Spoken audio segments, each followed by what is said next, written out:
Dahil dyan, yan lang naman palang bibilin mo. Magkano sukli mo? Nagpapareya ka lang eh. So, magkakaproblema tayo. Sige, dahil sa ginawa mo, ito ka. Dahil sa ginawa mo, sir, ito. Deserve mo to. Ha? Una sa lahat, sarado na ako, pumasok ka pa.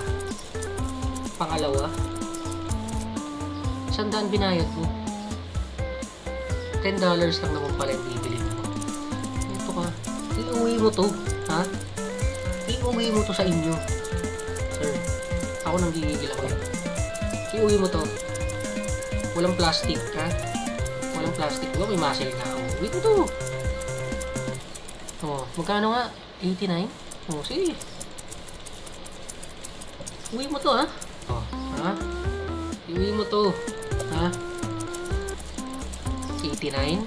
Oh, tig-25. Maging lesson to sa mga susunod na bibili dito. Na huwag kayong papasok pag sarado na. At huwag kayong magpapabarya. Oh, diba? Oh. Sir, meron pang mga sumunod talaga. Nakita niyo ba to ibibigay ko kay sir? Nakita niyo to? Oh. Uuwi niya yun. Mag-isa.